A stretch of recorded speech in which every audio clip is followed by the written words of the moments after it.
News and views ആരംഭിക്കുകയാണ്. ജനങ്ങളുടെ അപേക്ഷകൾക്ക് അതിവേഗം പരിഹാരം കാണുന്ന താലൂക്ക് തല അദാലത്തുകൾ സജീവമായി ആരംഭിച്ചത് പരാമർശിച്ചാണ് മുഖ്യമന്ത്രി ഇന്ന് വാർത്താസമ്മേളനം തുടങ്ങിയത്. മുണ്ടക്കൈ ചൂരൽമല ദുരന്തം വിവാദ വിഷയമാക്കി സ്വന്തം ഉത്തരവാദിത്വത്തിൽ നിന്ന് ഒളിച്ചോടാനുള്ള കേന്ദ്ര സർക്കാരിൻ്റെ ശ്രമം ഖേദകരമാണെന്ന് പറഞ്ഞ മുഖ്യമന്ത്രി വിശദീകരിച്ച ഇതുമായി ബന്ധപ്പെട്ട മറ്റു കാര്യങ്ങൾ ഇവയാണ്. വിശദമായ പഠന റിപ്പോർട്ട് നൽകാൻ കേരളം വൈകിയതുകൊണ്ടാണ് പ്രത്യേക സാമ്പത്തിക സഹായ പാക്കേജ് പ്രഖ്യാപിക്കാത്തത് എന്ന കേന്ദ്ര ആഭ്യന്തര മന്ത്രിയുടെ, അതായത് അമിത്ഷായുടെ പ്രസ്താവന വസ്തുതാ വിരുദ്ധമാണ്. മുഖ്യമന്ത്രി പറഞ്ഞതാണ്. അതിൽ കേരളത്തിൻ്റെ പ്രതിഷേധം രേഖപ്പെടുത്തുന്നു. പ്രധാനമന്ത്രിയുടെ സന്ദർശനത്തിന് ശേഷം 100 ദിവസത്തിൽ അധികമായി, മെമ്മോറാണ്ടം സമർപ്പിച്ചിട്ട് 3 മാസത്തിലധികമായി, കേന്ദ്ര സംഘം വന്നു പോയിട്ടും മാസങ്ങളായി. ഇതിനിടയിൽ മറ്റു പല സംസ്ഥാനങ്ങൾക്കും രേഖാമൂലം ആവശ്യപ്പെടാതെ തന്നെ കേന്ദ്രം സഹായം നൽകിയിട്ടുണ്ട്. അതിൻ്റെ വിശദാംശങ്ങളും കണക്കുകളുമൊക്കെ മുഖ്യമന്ത്രി പറയുകയുണ്ടായി. എന്നിട്ടും പ്രത്യേക ധനസഹായമായി 1 രൂപ പോലും, അതാണ് നമ്മൾ ശ്രദ്ധിക്കേണ്ടത്, ഇത്രയൊക്കെ രേഖാപരമായി ചെയ്തിട്ടും പ്രത്യേക ധനസഹായമായി, സ്പെഷ്യൽ അസിസ്റ്റൻസായി 1 രൂപ പോലും കേരളത്തിന് ഇതുവരെ ലഭിച്ചിട്ടില്ല എന്നുള്ള കാര്യം മുഖ്യമന്ത്രി ഇന്നത്തെ വാർത്താ സമ്മേളനത്തിൽ വിശദീകരിച്ചു. രണ്ടാമത്തെ പ്രശ്നം വിഴിഞ്ഞവുമായി ബന്ധപ്പെട്ടാണ്. വിഴിഞ്ഞം തുറമുഖത്തിന് തിരിച്ചടവില്ലാത്ത ഗ്രാൻഡായി നൽകേണ്ട കേന്ദ്രവിഹിതം, അത് കരാറിൻ്റെ ഭാഗമാണ്, അതല്ലാതെ പെട്ടെന്നുണ്ടായതൊന്നുമല്ല. അങ്ങനെ വായ്പയല്ലാതെ തിരിച്ചടവില്ലാതെ ഗ്രാൻഡായി നൽകേണ്ട കേന്ദ്രവിഹിതം, അതിനാണ് ഈ വയബിലിറ്റി ഗ്യാപ്പ് ഫണ്ട് നമ്മൾ നിരന്തരം വാർത്തകളിൽ ഇപ്പോൾ കണ്ടുകൊണ്ടിരിക്കുകയാണ്. ആ VGP വയബിലിറ്റി ഗ്യാപ്പ് ഫണ്ട് എന്നുള്ളത്, VGF വയബിലിറ്റി ഗ്യാപ്പ് ഫണ്ടിൽ കേരളത്തിന് ദ്രോഹകരമായ വ്യവസ്ഥയാണ് വിവേചനപരമായി കേന്ദ്ര സർക്കാർ പിന്നീട് ചുമത്തിയത്. ഇതേക്കുറിച്ച് മുഖ്യമന്ത്രി പറഞ്ഞത് ഇങ്ങനെയാണ്: കേന്ദ്ര സർക്കാർ തുക അദാനി പോർട്ട് കമ്പനിക്ക് നൽകും, ഈ കരാർ പ്രകാരം 817 കോടി രൂപ. എന്നിട്ട് അത് സംസ്ഥാന സർക്കാരിന് നൽകിയ വായ്പയായിട്ടായിരിക്കും കേന്ദ്രം കണക്കാക്കുക. അങ്ങനെ കണക്കാക്കിയിട്ട് അതിൻ്റെ പലിശയടക്കം, ഈ 817 കോടിയുടെ പലിശയടക്കം സംസ്ഥാന സർക്കാർ കേന്ദ്രത്തിന് തിരിച്ചടയ്ക്കണം. ഈ 817 പോകുന്നത് അദാനി കമ്പനിക്കാണ്, പോർട്ട് കമ്പനിക്കാണ് പോവുക. അതായത് അദാനി പോർട്ട് കമ്പനിക്ക് 817.80 കോടി കേന്ദ്രം കൊടുക്കും. കേരള സർക്കാർ പിന്നീട് അത് ഏതാണ്ട് 10,000-12,000 കോടി രൂപയായി തിരിച്ചടയ്ക്കണം. ദ്രോഹ നിലപാടിന് ഇതിൽ പരം വേറൊരു തെളിവ് വേണ്ടതുണ്ടോ? IT രംഗത്ത് വൻ കുതിപ്പാണ് കേരളത്തിൽ സംഭവിച്ചുകൊണ്ടിരിക്കുന്നത്. സ്മാർട്ട് സിറ്റി ടേക്കോം വിവാദ വാർത്തകൾക്ക് മുഖ്യമന്ത്രിയുടെ മറുപടിയും ഇതുമായി ബന്ധപ്പെട്ട് ഇന്ന് വരികയുണ്ടായി. സ്മാർട്ട് സിറ്റി പദ്ധതിയിൽ വലിയ തീരുമാനത്തിലേക്ക് കടന്നിരിക്കുന്നു. മുഖ്യമന്ത്രി പറഞ്ഞത് ആ ഭാഗം അങ്ങനെയാണ്, കടന്നിരിക്കുന്നു. സ്മാർട്ട് സിറ്റി പദ്ധതി പൂർണ്ണമായും സർക്കാർ നിയന്ത്രണത്തിലാകും.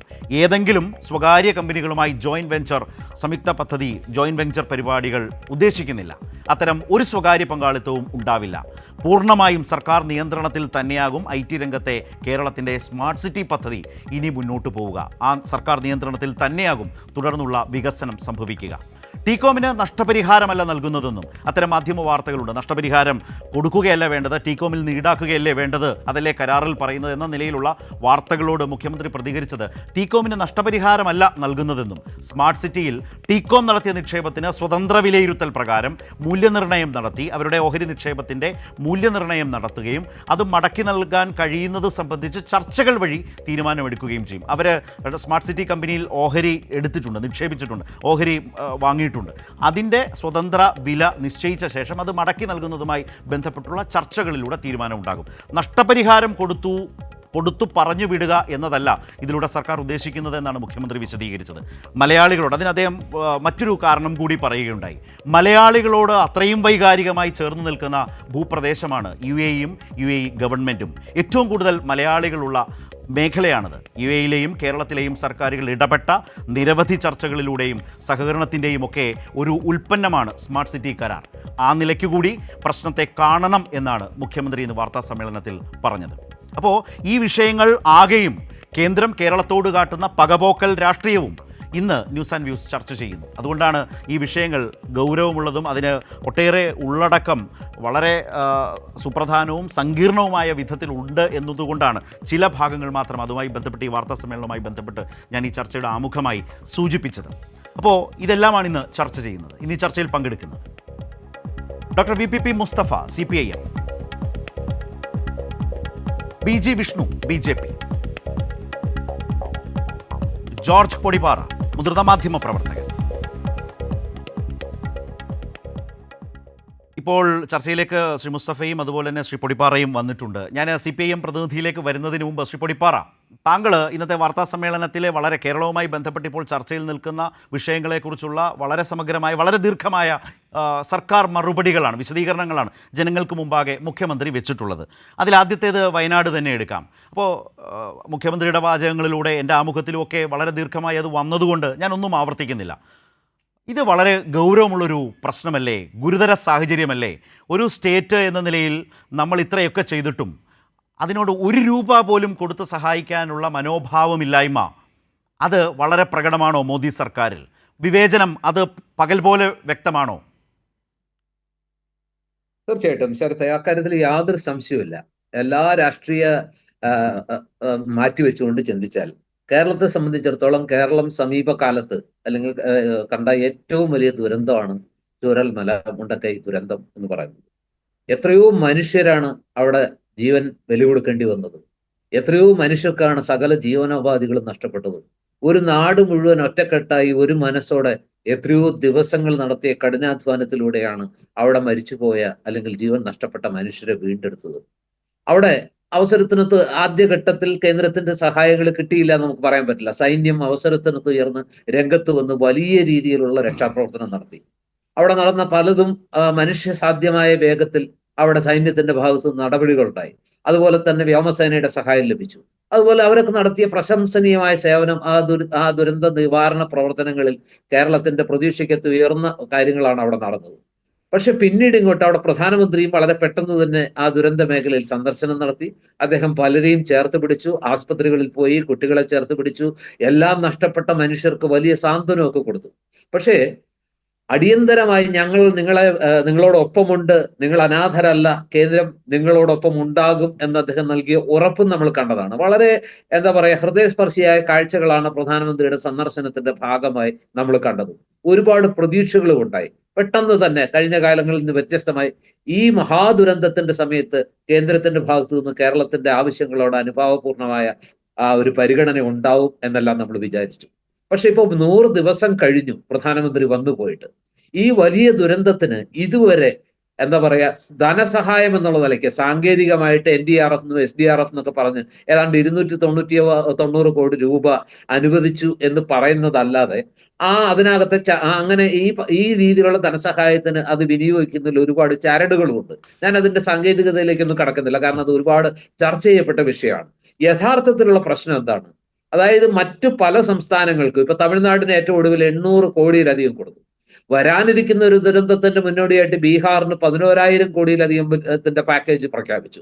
ആന്ധ്രാപ്രദേശിന് 4,000 കോടിയുടെ അടുത്ത് പ്രഖ്യാപിച്ചു. സിക്കിമിന്, ത്രിപുരയ്ക്ക്, ഹിമാചൽ പ്രദേശിന് എല്ലാം ഈ സാങ്കേതികത്വം എല്ലാം മാറ്റിവെച്ച് ഈ എന്താ പറയാ പോസ്റ്റ് ഡിസാസ്റ്റർ നീഡ് അസസ്മെന്റിന്റെ അത്തരം സാങ്കേതികത്തെ അതെല്ലാം മാറ്റിവെച്ചുകൊണ്ട് ഈ ദുരന്തത്തിന്റെ വ്യാപ്തി കണക്കിലെടുത്ത് വലിയ സഹായങ്ങൾ കൊടുത്തു. പക്ഷെ കേരളത്തിന് യഥാർത്ഥത്തിൽ ധനസഹായം എന്നുള്ള നിലയ്ക്ക്, ദുരന്ത നിവാരണ ധനസഹായം എന്നുള്ള നിലയ്ക്ക് കാൽ പൈസ പോലും തന്നിട്ടില്ല എന്നതൊരു വസ്തുതയാണ്.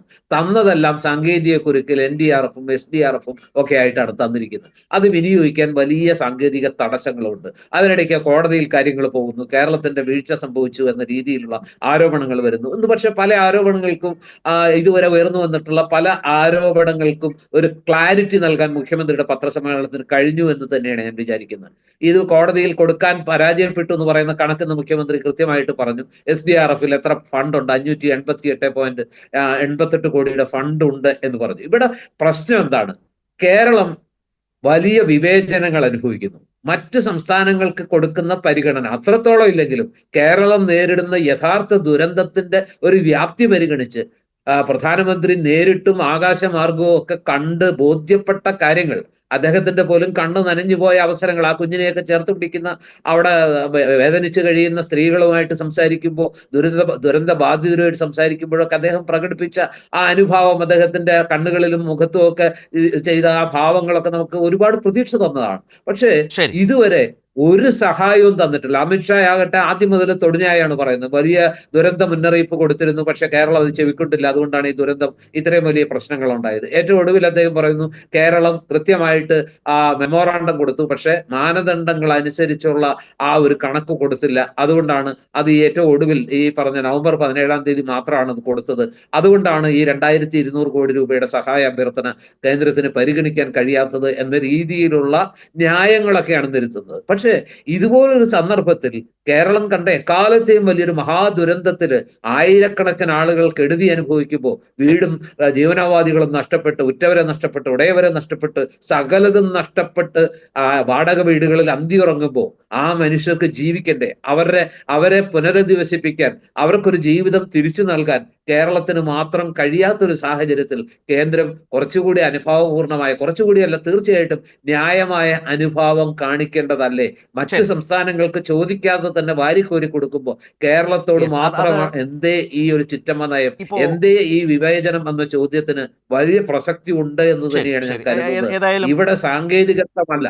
ശരി സർ, ഞാൻ വരാം. അതായത് ഇന്നത്തെ മുഖ്യമന്ത്രിയുടെ വാർത്താ സമ്മേളനം ഈ വിഷയവുമായി ബന്ധപ്പെട്ട് വളരെ സമഗ്രമായി തന്നെ അതിൽ ആളുകളുടെ മനസ്സിലെ ചോദ്യങ്ങൾക്കും സംശയങ്ങൾക്കും ഒക്കെ വളരെ കാര്യമായി തന്നെ മുഖ്യമന്ത്രിക്ക് വിശദീകരിക്കാൻ കഴിഞ്ഞിട്ടുണ്ട് എന്ന വാർത്താ സമ്മേളനത്തെ വിലയിരുത്തിക്കൊണ്ട് ശ്രീ പൊടിപ്പാറ പറഞ്ഞ വളരെ പ്രധാനപ്പെട്ട കാര്യമാണ്. വളരെ സമഗ്രമായി തന്നെ വയനാടുമായി ബന്ധപ്പെട്ട് എങ്ങനെ മലയാളി ഇതിൽ നമ്മൾ ഒരു നാട് വിവേചനം അനുഭവിക്കുന്നു എന്നുള്ളത് അക്കമിട്ട് അദ്ദേഹം നിരത്തി സംസാരിച്ചു വെച്ചു. അതിലേറ്റവും ശ്രദ്ധേയമായത് മുഖ്യമന്ത്രി പറഞ്ഞതിലെ ഒരു പ്രധാനപ്പെട്ട കാര്യം, ഇപ്പോൾ വലിയൊരു ദുരന്തത്തിൽ ആ ദുരന്തത്തെ തുടർന്ന് നമുക്കൊരു സഹായമായി, പ്രത്യേക സാമ്പത്തിക സഹായമായി പാക്കേജായി 2212 കോടി ചോദിക്കുന്നു.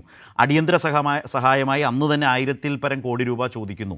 ഇതെല്ലാം സംഭവിച്ചിട്ടും ഒരു രൂപ പോലും ആ ഇനത്തിൽ തന്നിട്ടില്ല.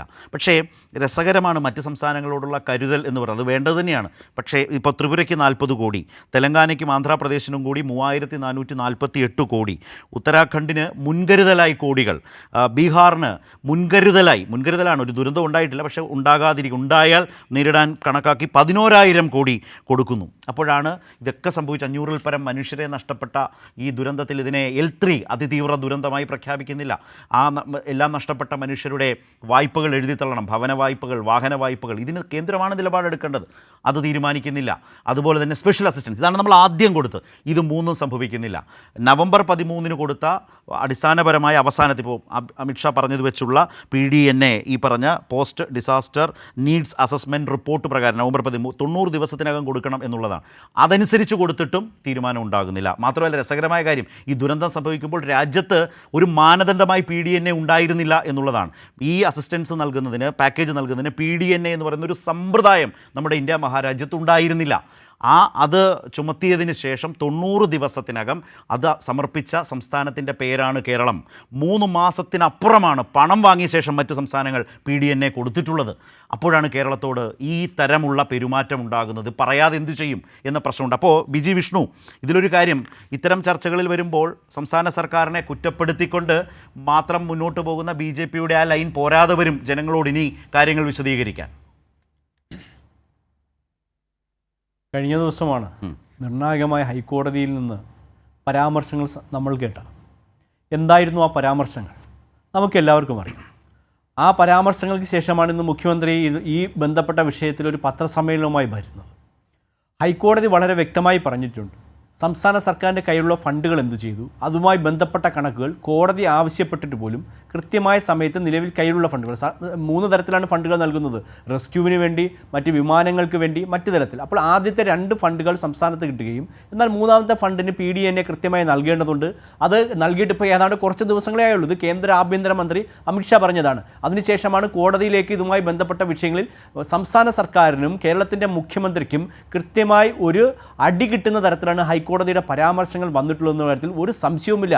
കാരണമെന്ന് വെച്ചാൽ ഇതൊന്നും കൃത്യമായി ചെലവഴിക്കാതെ, കൃത്യമായി കണക്കുകൾ കൊടുക്കാതെ, തങ്ങളുടെ കയ്യിലുള്ള പണം എന്തൊക്കെ ചെയ്തു എന്ന് പോലും സംസ്ഥാന സർക്കാർ, ഒരു ചായക്കടക്കാരൻ്റെ കയ്യിൽ പോലും അയാൾ വാങ്ങിക്കുന്ന പാലിൻ്റെയും തേയിലയുടെയും ദിവസത്തെ വിറ്റുവരവിൻ്റെയൊക്കെ കണക്ക് കാണുന്ന ഈ കാലഘട്ടത്തിൽ നമ്മുടെ സംസ്ഥാനത്തെ സർക്കാർ സംവിധാനങ്ങളിൽ കൃത്യമായ അലംഭാവമുണ്ട്. ഇതൊന്നും കൃത്യമായി വിനിയോഗിക്കപ്പെടുന്നതിൻ്റെയോ ഉപയോഗപ്പെടുന്നതിൻ്റെയോ ഒരു രേഖ കോടതിക്ക് പോലും പെട്ടെന്ന് നൽകാൻ, ദിവസം അനുവദിച്ചിട്ടൊന്നും നൽകാൻ സംസ്ഥാന സർക്കാരിന് കഴിയാത്ത ഈ സാഹചര്യത്തെ അവസ്ഥയല്ലേ കോടതി കഴിഞ്ഞ ദിവസം തുറന്നെതിർത്തത്?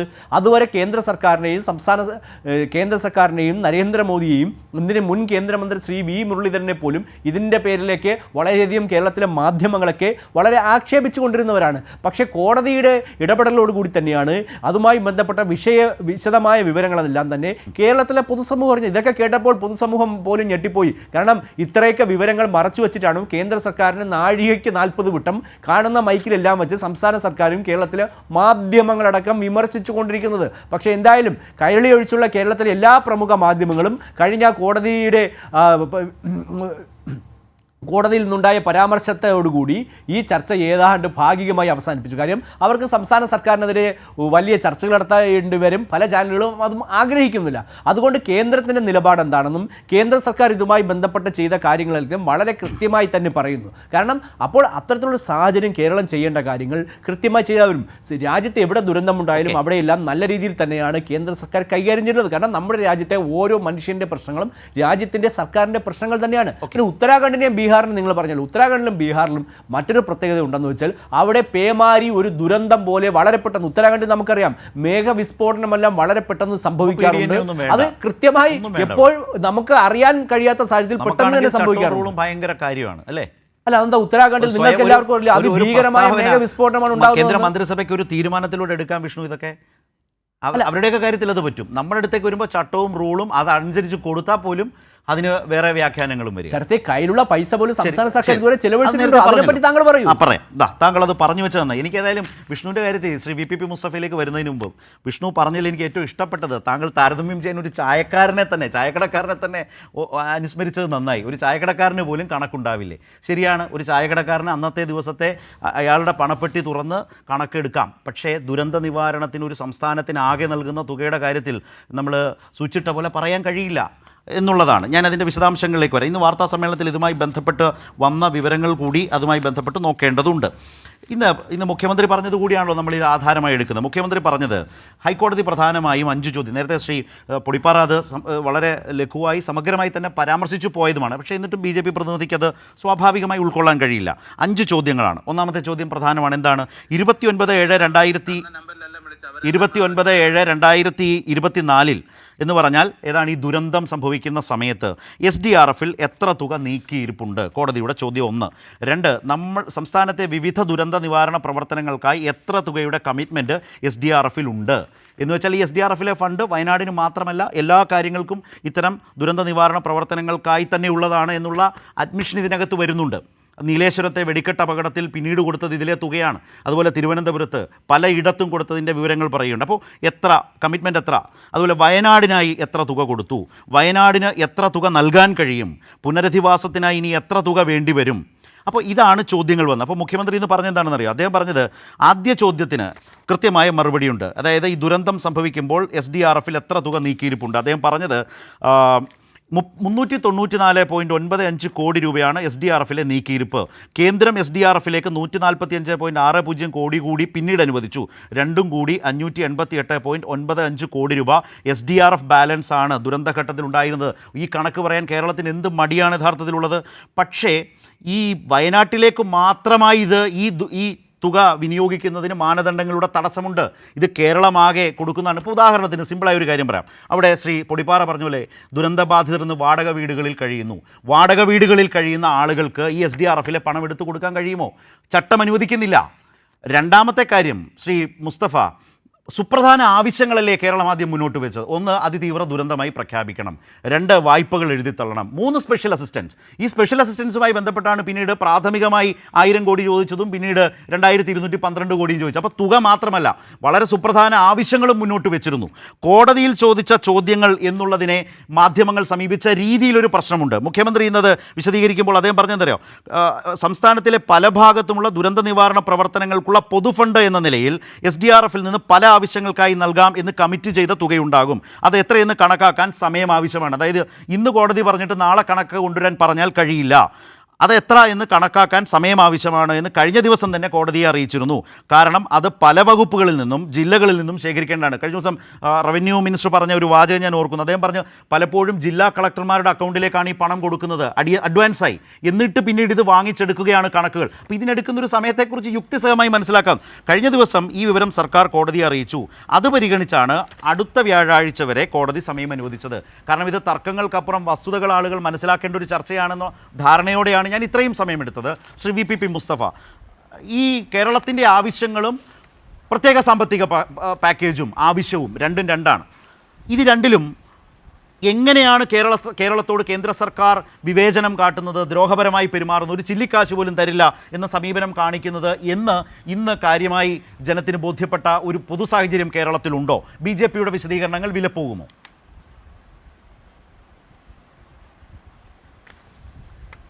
കേരളത്തിലെ ജനങ്ങൾ വളരെ ശക്തമായ ബോധ്യത്തിലാണല്ലോ ഉള്ളത്. കേന്ദ്ര സർക്കാർ വയനാട് ദുരന്തത്തിൽ മാത്രമല്ലല്ലോ ശരത്തെ, എല്ലാ കാര്യങ്ങളിലും നമ്മളെ അവഗണിച്ചുകൊണ്ടിരിക്കുകയല്ലേ. കക്ഷി രാഷ്ട്രീയ വിവേചനമല്ലാതെ മറ്റെന്തുണ്ട് അതിനടിസ്ഥാനം? BJPക്ക് കേരളത്തിൽ വേരോട്ടം ലഭിക്കുന്നില്ല. ഇവിടെ ഇടതുപക്ഷം ശക്തമായിട്ട് തുടരുന്നു. കേന്ദ്ര സർക്കാരിൻ്റെ വർഗീയ നയങ്ങളെയും കോർപ്പറേറ്റ് താല്പര്യ നയങ്ങളെയും ഇടതുപക്ഷം എതിർക്കുന്നു. ഈ കക്ഷി രാഷ്ട്രീയ വിവേചനം കക്ഷി രാഷ്ട്രീയത്തിൻ്റെ അടിസ്ഥാനത്തിൽ കേരളത്തോട് ഒരു ചിറ്റമ്മ നയം വിവേചനം കാണിക്കുന്നു. പല സംഗതികളുണ്ട്. പക്ഷേ ഇപ്പോൾ നമ്മൾ വയനാടാണ് ചർച്ച ചെയ്യുന്നതുള്ളതുകൊണ്ട് ഞാനത് പറയാം.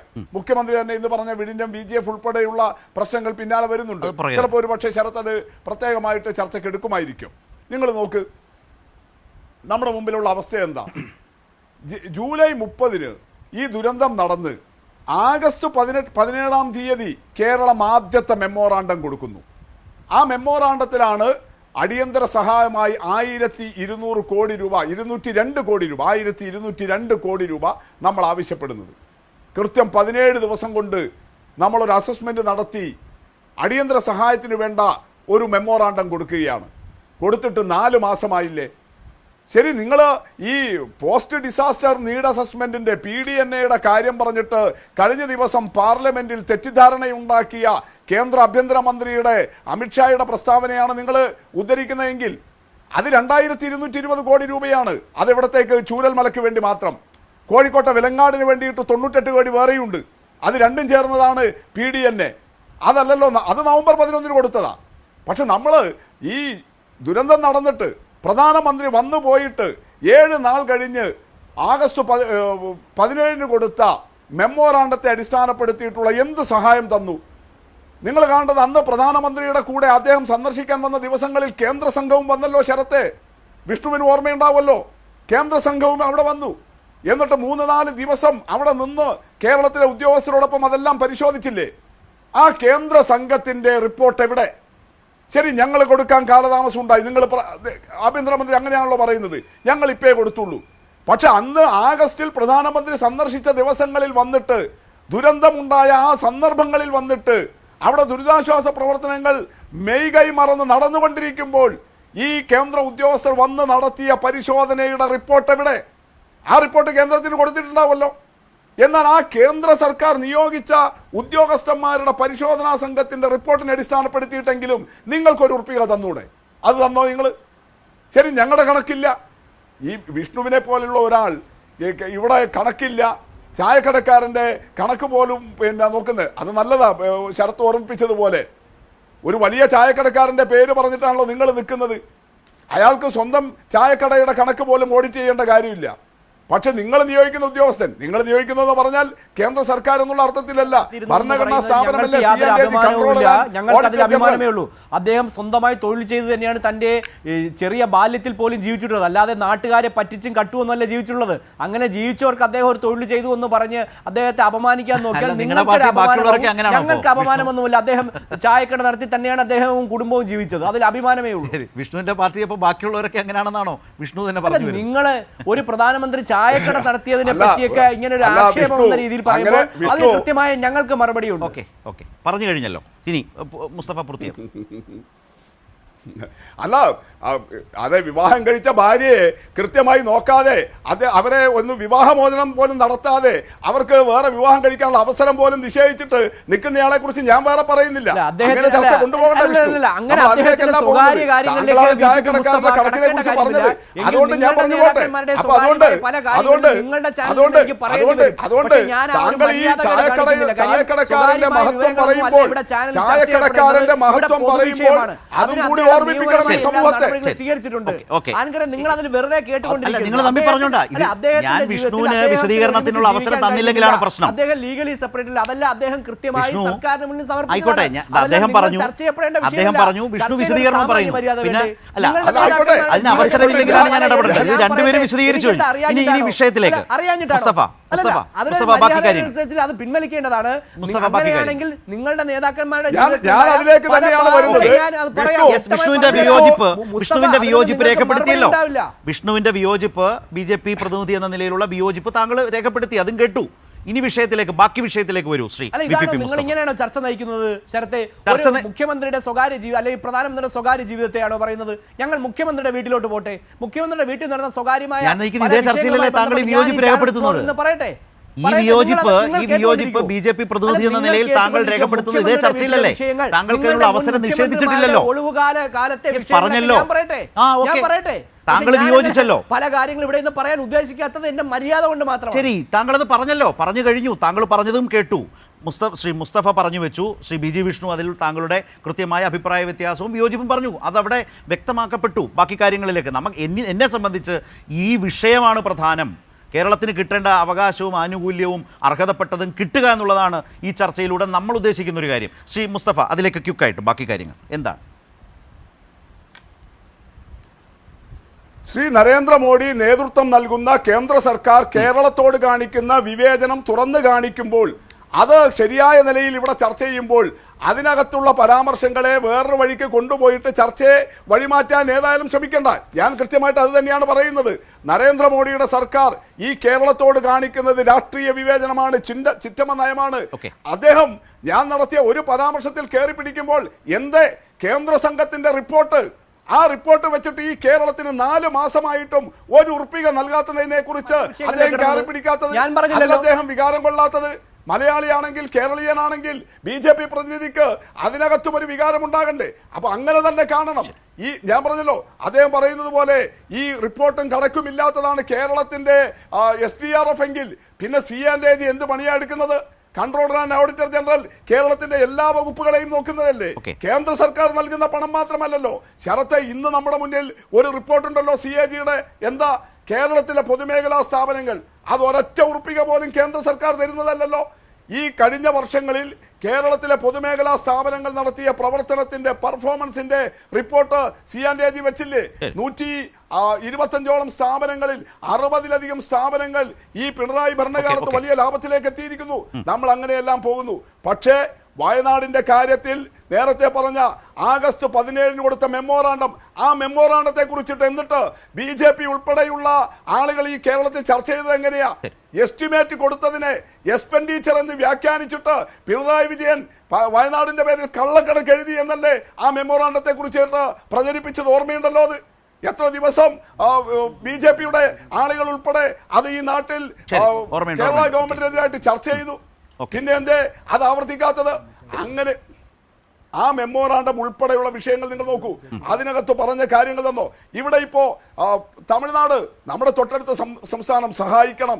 ഈ കഴിഞ്ഞ ദിവസം എന്ന് പറഞ്ഞാൽ 4-5 ദിവസം മുമ്പല്ലേ ഫെൻസൽ ചുഴലിക്കാറ്റ് 950 കോടി രൂപ അവർക്ക് മിനിഞ്ഞാന്ന് റിലീസ് ചെയ്തല്ലോ. ഏതിന്റെ അടിസ്ഥാനത്തിലാ? കേന്ദ്ര സർക്കാർ വന്ന് അസസ്മെന്റ് നടത്തിയിട്ടാണോ? അല്ലെങ്കിൽ അവര് അടിയന്തര സഹായത്തിനുള്ള മെമ്മോറാണ്ടം കൊടുത്തിട്ടാണോ? അതല്ലെങ്കിൽ ഇപ്പോ കേന്ദ്ര ആഭ്യന്തരമന്ത്രി പറഞ്ഞ PDNA-യുടെ അടിസ്ഥാനത്തിലാണോ? ഏതിന്റെ അടിസ്ഥാനത്തിലാ മിനിഞ്ഞാന്ന് 4 ദിവസം മുമ്പ് നടന്ന ചുഴലിക്കാറ്റിന്റെ ദുരന്തം നേരിടാൻ തമിഴ്നാടിന് കൊടുത്തത്? ഏത് കണക്ക് വെച്ചിട്ടാ? അപ്പൊ അത് നമ്മുടെ മുന്നിൽ കാണിക്കുന്ന വിവേചനം വളരെ കൃത്യമായിട്ട് നിൽക്കുകയല്ലേ? ഇങ്ങനെ ഏത് കാര്യത്തിലാണ്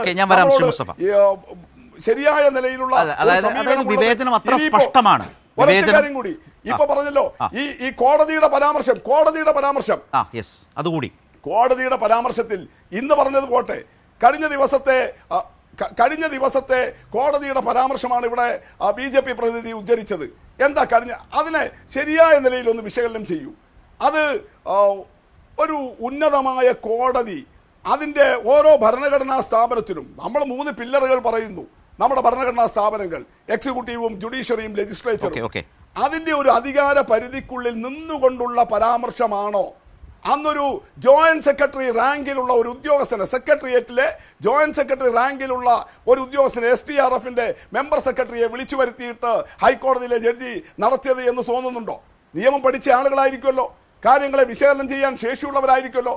അന്ന് നടത്തി. ഞാൻ ഇന്നത്തെ 5 ചോദ്യങ്ങളല്ല അതിവിടെ ശരത്ത് ഉദ്ധരിച്ചു, ഞാൻ പറയുന്നില്ല. പക്ഷെ മിനിഞ്ഞാന്ന് ആ മെമ്പർ സെക്രട്ടറിയെ വിളിച്ചു വരുത്തി, ഫിനാൻസ് സെക്രട്ടറിയെ വിളിച്ചു വരുത്തിയിട്ട് ചോദിച്ച ആ ചോദ്യം, STRFൽ നിന്ന് നിങ്ങൾ വയനാടിന് വേണ്ടി എത്ര നീക്കി വെച്ചു, എന്നിട്ട് അതിൻ്റെ പേരിൽ ആ കോടതി കാണിച്ച ഒരു പൊട്ടിത്തെറി ഗവൺമെന്റിനെതിരെ, ഇപ്പൊ നേരത്തെ പറഞ്ഞല്ലോ ഗവൺമെന്റിനെതിരെ വലിയ അടിയാണ് കൊടുത്തത് എന്ന് വിഷ്ണുവിനെ പോലുള്ള ആളുകൾക്ക് പറയാൻ ഇട നൽകുന്ന വിധത്തിൽ കോടതി നടത്തിയ ആ പരാമർശം അവരുടെ അധികാര പരിധിക്കുള്ളിൽ നിൽക്കുന്നതാണോ എന്ന് പരിശോധിക്കപ്പെടണ്ടേ? ആ വിമർശനം അടക്കം വരുമ്പോഴും വ്യാഴാഴ്ച ഈ കാര്യങ്ങൾ കൊടുക്കാൻ സർക്കാർ സജ്ജമാണ്, സന്നദ്ധമാണ് എന്ന ആത്മവിശ്വാസം ഇന്ന് മുഖ്യമന്ത്രി ഇക്കാര്യത്തിൽ പറയുകയും ചെയ്തു.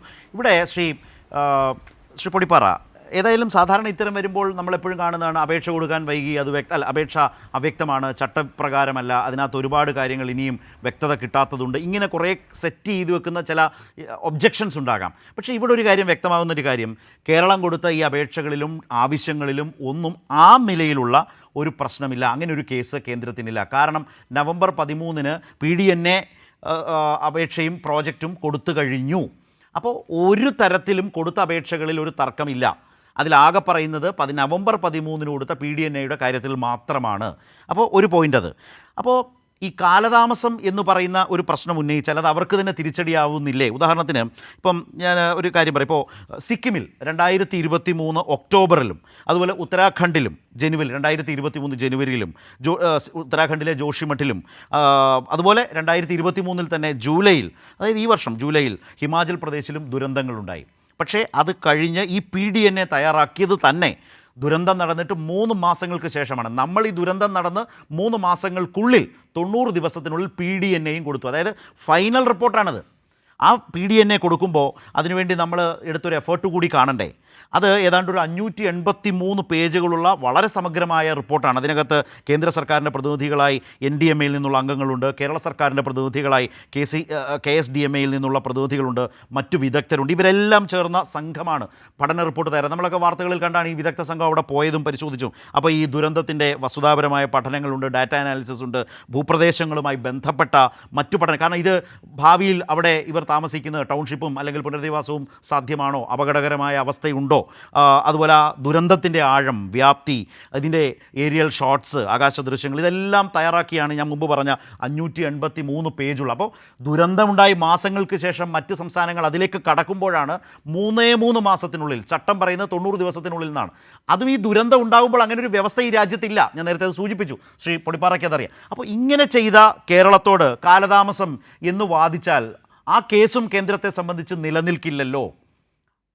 ഒപ്പം ഞാൻ അടുത്തൊരു വിഷയത്തിലേക്ക് കൂടി, സർ, വിഴിഞ്ഞത്തിൻ്റെ കാര്യത്തിൽ അങ്ങേയറ്റം വിചിത്രമായ ഒരു ഒരു ഒരു ഒരു കൊള്ളപ്പലിശക്കാരൻ്റെ മനോഭാവത്തോടു കൂടിയാണോ കേന്ദ്രം കേരളത്തോട് പെരുമാറുന്നത്? അത് രാജ്യത്തിൻ്റെ മദർ പോർട്ടാണ് വിഴിഞ്ഞം. രാജ്യത്ത് ഇതുപോലെ പകരം വെക്കാനില്ലാത്ത ഒരു ഒരു ഒരു എയർപോർട്ടാണ്. ഈ ട്രയൽ റൺ കാലത്ത് തന്നെ 50 കോടിക്കടുത്താണ് GST വരുമാനം കേന്ദ്രത്തിന് ലഭിച്ചിട്ടുള്ളത്. ശ്രീ പൊടിപ്പാറ. തീർച്ചയായിട്ടും ശരത്തെ, വിഴിഞ്ഞത്തെ കുറിച്ച് തന്നെ മറ്റു വിഷയങ്ങൾ നമുക്കറിയാം. അതായത് ഈ പറഞ്ഞ അവസാനം കൊടുത്ത റിപ്പോർട്ട് എന്നൊക്കെ പറയുന്നത് കൃത്യമായിട്ടും പുതുക്കിയ മാനദണ്ഡങ്ങൾ അനുസരിച്ച്, ഗൈഡ് ലൈൻസ് അനുസരിച്ച് ഈ പറഞ്ഞ ആ ഒരു എന്താ പറയാ post disaster need assessment report PDNA ഒക്കെ കൊടുത്തത് വൈകി എന്ന് കേന്ദ്രത്തിന് പറയാൻ പറ്റില്ല. മാത്രമല്ല ഈ കാര്യങ്ങളെല്ലാം പരിഗണിച്ച് അത് മാത്രം വെച്ചുകൊണ്ടാണോ ഒരു അടിയന്തര സഹായത്തിന് ഈ പറഞ്ഞ സാങ്കേതികത, അതുകൊണ്ടാണ് ഞാൻ ആദ്യഘട്ടത്തിൽ പറഞ്ഞത്, വെറും സാങ്കേതികത്വം ചൂണ്ടിക്കാണിച്ചുകൊണ്ട് യഥാർത്ഥത്തിലുള്ള വിഷയത്തിൽ നിന്ന് കേന്ദ്രം മാറി നിൽക്കുന്നു എന്ന് പറയുന്നത് തീർത്തും മനുഷ്യത്വരഹിതമായ ഒരു സമീപനമാണ്. അതായത് ആദ്യം തന്നെ 1200 കോടിയുടെ ഒരു സഹായ അഭ്യർത്ഥന നടത്തി. അതിൽ ഈ പറഞ്ഞ 290 കോടി രൂപയുടെ ഒരു സഹായം മാത്രമാണ് കിട്ടിയത്. അത് തന്നെ ചരടുകളുള്ള, ഉപാധികളുള്ള, എന്താ പറയാ, പൂർണ്ണ സ്വാതന്ത്ര്യത്തോടു കൂടി വിനിയോഗിക്കാൻ പറ്റാത്ത ഫണ്ടാണ്. അപ്പൊ നേരെ മറിച്ച് മറ്റു സംസ്ഥാനങ്ങളിൽ പലർക്കും ഈ പറഞ്ഞ സിക്കിമിനും ഉത്തരാഖണ്ഡിനും അതുപോലെ തന്നെ ത്രിപുരയ്ക്കും ബീഹാറിനും ആന്ധ്രയ്ക്കും തെലങ്കാനയ്ക്കും ഒക്കെ കൊടുക്കുന്നത് വ്യത്യസ്തമായ ഫണ്ടാണ്. ഇപ്പൊ ഏറ്റവും ഒടുവിൽ തമിഴ്നാടിന് പോലും 900 കോടിയുടെ ഒരു സഹായം ഈ പറഞ്ഞ രീതിയിൽ വളരെ പെട്ടെന്ന് കൊടുത്തു. അതും ദുരന്തം ഉണ്ടായിട്ട് ഒരാഴ്ച കഴിയുന്നതിന് മുമ്പ് തന്നെ. കേരളത്തോട് എന്തുകൊണ്ട് ആ സമീപനം സ്വീകരിക്കുന്നില്ല? അതിന് എന്തൊക്കെ പറഞ്ഞാലും ശരി, വിഷ്ണുവോ ഞാൻ ഈ പറഞ്ഞ പോലെ ഒരു CPM അല്ലെങ്കിൽ ഇടതുപക്ഷക്കാരനൊന്നും അല്ല. പക്ഷേ സത്യം നമ്മൾ എന്താ പറയാ, യാഥാർത്ഥ്യം പറയാൻ നമുക്ക് ബാധ്യതയുണ്ട്. അത് കേരളത്തിലെ CPM-കാരെയോ അല്ലെങ്കിൽ ഇടതുപക്ഷത്തെ മാത്രം ബാധിക്കുന്ന വിഷയമല്ല. വയനാട്ടിലുള്ള മനുഷ്യർ ഇടതുപക്ഷക്കാരോ CPM-കാരോ CPI-കാരോ ഒന്നും അല്ല. അവിടെ BJP-ക്കാരും ഉണ്ട്, കോൺഗ്രസ്സുകാരും ഉണ്ട്, മറ്റെല്ലാ പാർട്ടിക്കാരും ഉണ്ട്. അവരെല്ലാം അവരുടെ ജീവിതത്തിലെ ഏറ്റവും വലിയ ദുരന്തം ഏറ്റുവാങ്ങി ജീവച്ഛവങ്ങളായിട്ട് കഴിഞ്ഞുകൂടുന്ന ഒരു കാലഘട്ടത്തിൽ കേവലം സാങ്കേതികത്വത്തിൽ അഭിരമിച്ച് ന്യായവാദങ്ങൾ മുന്നോട്ട് വെച്ച് ഈ അടിയന്തര ധനസഹായം നിഷേധിക്കുന്ന ഈ സമീപനത്തെ മിനിമം വാക്കുകളിൽ ക്രൂരത എന്നേ വിശേഷിപ്പിക്കാൻ പറ്റുള്ളൂ. അതിനെ വിവേചനമെന്നോ ചിറ്റമ്മതയെന്നോ, കേരളം 2ാം കുടിയിലെ ഒരു സംസ്ഥാനമാണോ? മറ്റുള്ളവർക്കെല്ലാം വാരിക്കോരി കൊടുക്കുമ്പോൾ കേരളത്തിന് എങ്ങനെ സഹായം തരാതിരിക്കാം എന്ന കാര്യത്തിൽ കേന്ദ്രം ഒരു ഗവേഷണം നടത്തുന്ന രീതിയിലാണ് കാര്യങ്ങൾ പോയിക്കൊണ്ടിരിക്കുന്നത്. കോടതിയിലൊക്കെ ചില വീഴ്ചകൾ ഉണ്ടായിട്ടുണ്ടാകാം. വേണ്ടത്ര ക്ലാരിറ്റിയോടുകൂടി കാര്യങ്ങൾ അവതരിപ്പിക്കാൻ കേരളത്തിന്റെ പ്രതിനിധിയായിട്ട് ഹൈക്കോടതി പോയ ആൾക്ക് ഒരുപക്ഷെ അദ്ദേഹം പുതിയതായിട്ട് നിയമനം കിട്ടിയ ഒരാളാണെന്ന് പറയുന്നത്. 2 ആഴ്ചയെ അദ്ദേഹം തസ്തിയിൽ ആയിട്ടുള്ളൂ. അതുകൊണ്ട് അദ്ദേഹത്തിന് ചില പരാധീനതകൾ ഉണ്ടാകും. പക്ഷെ ഇതൊന്നും അല്ലല്ലോ യഥാർത്ഥ പ്രശ്നം. യഥാർത്ഥ പ്രശ്നം എന്ന് പറയുന്നത് ഇവിടെ ഇങ്ങനെ ഒരു വലിയ ദുരന്തം ഉണ്ടായിട്ടുണ്ട്. 500-ലേറെ ആളുകൾക്ക് ജീവൻ നഷ്ടപ്പെട്ടു. എത്രയോ കോടാനുകോടിയുടെ സ്ഥാവര ജംഗമ സ്വത്തുക്കൾ നഷ്ടപ്പെട്ടു. എല്ലാ ഉപാധികളും നഷ്ടപ്പെട്ടു. അവര് വാടക വീടുകളിൽ സർക്കാരിന്റെ കാരുണ്യം കൊണ്ട് കഴിഞ്ഞുകൂടുകയാണ്. അവർക്ക് ഒരു ജീവിതത്തിലേക്ക് തിരിച്ചു വരണ്ടേ? അവരെ പുനരുദ്ധരിപ്പിക്കണ്ടേ? അതിന് ടൗൺഷിപ്പുകൾ ഉണ്ടാവണ്ടേ? ഈ 1,30,000 രൂപ എന്ന് പറയുന്ന കേന്ദ്ര സർക്കാരിന്റെ കണക്ക് പ്രകാരം അവർക്ക് പണം കൊടുത്താൽ അവർക്കൊരു പുതിയ വീട് പണിയാൻ പറ്റും? കേരളത്തിൽ സാധിക്കൂ? ഇത്തരം യാഥാർത്ഥ്യങ്ങളൊക്കെ നിലനിൽക്കെ ഈ 2,200 കോടി രൂപയുടെ ഒരു പ്രോജക്റ്റ് അല്ലെങ്കിൽ അതിന്റെ ഒരു കണക്ക് വളരെ കൃത്യമായി സമർപ്പിച്ചിട്ട് ദിവസങ്ങൾ അത് കിട്ടാൻ വൈകി. അതിൽ കുറഞ്ഞ സമയം കൊണ്ട് അത് തയ്യാറാക്കി കൊടുക്കാൻ പറ്റുമോ? കാരണം കേന്ദ്രത്തിന്റെ വിദഗ്ധ സംഘവും കേരളത്തിന്റെ വിദഗ്ധ സംഘവും വിവിധ ഡിപ്പാർട്ട്മെന്റുകളിൽ നിന്നുള്ള അനാലിസിസും ഇങ്ങനെ ഒത്തിരിയേറെ കാര്യങ്ങൾ സമാഹരിച്ച് ക്രോഡീകരിച്ച് വേണം ഇത് സമർപ്പിക്കാൻ. അത് റെക്കോർഡ് സമയത്തിനുള്ളിൽ 3 മാസത്തിനകം തന്നെ, നേരത്തെ ശരത് ചൂണ്ടിക്കാണിച്ചതുപോലെ മറ്റു സംസ്ഥാനങ്ങൾ അതിലൊക്കെ എത്രയോ കൂടുതൽ സമയമെടുത്ത് സമർപ്പിക്കുന്ന സാഹചര്യത്തിൽ കേരളം അത് കൃത്യസമയത്തിന് മുമ്പ് തന്നെ സമർപ്പിച്ചിട്ടും അതും പ്രശ്നമാണ്, അതും പോരാ എന്ന രീതിയിലൊക്കെ വ്യാഖ്യാനിച്ച് ഈ സഹായം നീട്ടിക്കൊണ്ടുപോകുന്നത് എന്ത് രീതിയിലാണ് എനിക്ക് മനസ്സിലാവുന്നില്ല. കാരണം കേരളം അങ്ങനെ അവഗണിക്കപ്പെടേണ്ട ഒരു സംസ്ഥാനമാണോ? അതോ കേരളം നേരിട്ട ദുരന്തം ഈ പറഞ്ഞ ചില BJP നേതാക്കളെ വാർഡുകളിൽ നടത്തും? താങ്കളുടെ കണക്ഷൻ ഇപ്പോൾ കട്ടാവാൻ ഒരു സാധ്യതയുണ്ട്. ഞാൻ അതിലേക്ക് തിരിച്ചു വരാം. വിഴിഞ്ഞ അപ്പോഴും ബാക്കിയുണ്ട്. അത് താങ്കൾക്ക് അടുത്ത ഘട്ടത്തിൽ താങ്കളിലേക്ക് വരുമ്പോൾ അതേക്കുറിച്ച് കൂടിയുള്ളൊരു അഭിപ്രായം കേൾക്കാൻ താല്പര്യമുണ്ട്. ഇവിടെ വിഷ്ണു, ഇപ്പോൾ നമുക്ക് വിഴിഞ്ഞ അവിടെ നിൽക്കട്ടെ, തൊട്ടടുത്ത് തൂത്തുക്കുടി തുറമുഖമുണ്ട്. അതിൻ്റെ ഔട്ടർ ഹാർബർ പദ്ധതിക്ക് കേന്ദ്ര സർക്കാർ ഇതേ വയബിലിറ്റി ഗ്യാപ്പ് ഫണ്ടായി വൺ ടൈം ഗ്രാൻഡായി കൊടുത്തത് 1,411 കോടി രൂപയാണ്. അതിലൊരു വ്യവസ്ഥയുമില്ല. ഒരു വ്യവസ്ഥ എന്ന് വെച്ചാൽ ഇപ്പോൾ വിഴിഞ്ഞത്തിൻ്റെ കാര്യത്തിൽ എന്ന പോലെ നിങ്ങൾക്ക് ഇപ്പോൾ 1,411 കോടി തരാം. ഈ 1,411 കോടി അതിൻ്റെ വരുമാനം കൂടി ചേർത്ത് ഞങ്ങൾക്ക് അതിൻ്റെ ഇരട്ടിയായി തിരിച്ചു തരണം എന്ന് പറയുന്ന ഒരു വ്യവസ്ഥയുമില്ല. അത് ഒരു തവണ അവർക്ക് കൊടുക്കുന്നു, അത് ഗ്രാൻഡാണ്. പക്ഷേ വിഴിഞ്ഞത്തേക്ക് വരുമ്പോൾ ആ കരാറിൽ പറയുന്നത് ഗ്രാൻഡായിരുന്നു. പക്ഷേ ഇപ്പോൾ കേന്ദ്ര സർക്കാർ പറയുന്നത് നിങ്ങൾ ആ ഗ്രാൻഡ് കേരള സർക്കാർ, അത് രസം അതാണ്, അദാനി പോർട്ട് കമ്പനിക്കാണ് ഈ 817 കോടി കൊടുക്കുന്നത്. എന്നിട്ട് അതൊരു 10,000-12,000 കോടി രൂപയായിട്ട് സംസ്ഥാന സർക്കാർ തിരിച്ചടയ്ക്കണം. അതായത് തിരിച്ചടവിൻ്റെ ബാധ്യത സംസ്ഥാന സർക്കാരിന്, ഈ വൺ ടൈം ഗ്രാൻഡ് പോകുന്നത് കമ്പനിക്ക്. എന്തൊരു തരം വിവേചനമാണ്! നാട്ടിൽ കേട്ടുകേഴ്വിയില്ലാത്തതും രാജ്യത്തൊരിടത്തുമില്ലാത്തതുമായ ഒരു നയം ആവിഷ്കരിച്ച് കേരളത്തെ ഇങ്ങനെ പിഴിയുകയാണ്, ഇങ്ങനെ ദ്രോഹിക്കുകയാണ്. അല്ല, കഴിഞ്ഞ 50 വർഷമായി കേരളത്തിൻ്റെ ഏറ്റവും വലിയ ചിരകാല സ്വപ്നമായിരുന്നു വിഴിഞ്ഞം പദ്ധതി എന്ന് പറയുന്നത്. കേരളത്തിൽ മാറി മാറി വരുന്ന സർക്കാരുകളും കേന്ദ്രത്തിൽ തുടർച്ചയായി വന്ന കോൺഗ്രസ് സർക്കാരുകളെല്ലാം എല്ലാ കാലഘട്ടത്തോടും കേരളത്തോട് തികഞ്ഞ അവഗണന കൊണ്ട് തന്നെയാണ് നമ്മുടെ വിഴിഞ്ഞം പദ്ധതി, നമ്മുടെ തലസ്ഥാനത്തിൻ്റെ അല്ല, സംസ്ഥാനത്തിൻ്റെ അല്ല, ദക്ഷിണേന്ത്യയുടെ തന്നെ ഏറ്റവും അഭിമാന പദ്ധതിയായിരുന്ന വിഴിഞ്ഞത്തെ മാറ്റി നിർത്തുകയായിരുന്നു. അതിന് കേന്ദ്രം ഭരിച്ച പല സംസ്ഥാന സർക്കാരുകൾക്കും കേന്ദ്ര സർക്കാരുകൾക്കും കേന്ദ്രത്തിലെ കോൺഗ്രസ് സർക്കാരിന് കൃത്യമായ അജണ്ടയുണ്ടായിരുന്നു. വാജ്പേയി സർക്കാരിൻ്റെ ചെറിയൊരു കാലയളവ് ഒഴിച്ചു കഴിഞ്ഞാൽ കൂടുതൽ വർഷം കോൺഗ്രസ് ആണല്ലോ ഭരിച്ചത്. കേരളത്തിൽ കോൺഗ്രസ് തന്നെ കേന്ദ്രവും സംസ്ഥാനവും ഭരിക്കുന്ന കാലഘട്ടം ഉണ്ടായിട്ടുണ്ടല്ലോ. പ്രത്യേകിച്ച് 2004 മുതൽ 2014 വരെയുള്ള വലിയ കാലഘട്ടം ഈ വിഴിഞ്ഞം പദ്ധതിയുമായി ബന്ധപ്പെട്ട് പറയട്ടെ ഞാൻ പറയട്ടെ, താങ്കൾക്ക് പറയാനുള്ളത് ഞാൻ കേൾക്കട്ടെ. 10 വർഷം ഉണ്ടായിരുന്നല്ലോ, അപ്പോഴൊന്നും പോലും യാതൊരുവിധ നടപടി സ്വീകരിക്കാതെ നരേന്ദ്രമോദി സർക്കാർ 2014 അധികാരത്തിൽ വന്ന ശേഷമാണ് വിഴിഞ്ഞം പദ്ധതിക്ക് അനുകൂലമായി യാഥാർത്ഥ്യമാക്കിയത്. വിഷ്ണു പ്ലീസ്, ആ മോദി സർക്കാർ, നിങ്ങൾ ഇത്ര വിശാലഹൃദയനായ താങ്കളുടെ മുഖ്യമന്ത്രി താങ്കളുടെ മുഖ്യമന്ത്രിയും പൊതുമരാമത്ത് മന്ത്രി കഴിഞ്ഞ ദിവസം ഡൽഹിയിൽ ആരെ കാണാനാ പോയത്? എടുത്ത വ്യവസ്ഥ കേരളത്തിന് ഗുണകരമാണോ? 817 ഇങ്ങോട്ട് തരും, 12,000 കോടി തിരിച്ചു കൊടുക്കണം. അത് കേരളത്തെ സംബന്ധിച്ച് നല്ലതാണ്.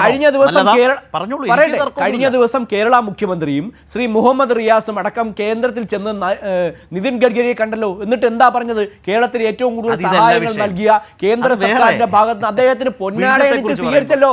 അത് കേന്ദ്ര സർക്കാരിനുള്ള അംഗീകാരമാണ് ശരത്തെ. അപ്പോൾ കേന്ദ്ര സർക്കാർ കേരളത്തോട് ഒരു ചിറ്റമായ നയം സ്വീകരിക്കുന്നു. കേരളത്തിന്റെ വികസന പ്രവർത്തനങ്ങളിൽ നിങ്ങൾ പച്ചക്കള്ളമല്ലേ പറയുന്നത്? കേരളത്തിലെ മുഖ്യമന്ത്രിയല്ലേ പൊന്നാടയിട്ട് സ്വീകരിച്ചത്? ഇതൊക്കെ സഹിച്ചു തന്നെയാണ് നമ്മുടെ മുന്നിലുണ്ടല്ലോ. ദിവസങ്ങളൊന്നും കഴിഞ്ഞില്ലല്ലോ ശരത്തെ നമ്മുടെ മുന്നിൽ. പിന്നെ മനുഷ്യത്വരഹിതമായ സമീപനം സ്വീകരിക്കുമെന്ന് പറയുകയും കേന്ദ്ര സർക്കാരിന് കഴിഞ്ഞ ദിവസം നിതിൻ ഗഡ്കരി അനുകൂലമായ എല്ലാ കാര്യങ്ങളും ചെയ്തു എന്ന് പറയുന്നത് അദ്ദേഹവും കേന്ദ്ര സർക്കാരിന്റെ ഭാഗം തന്നെയാണ്.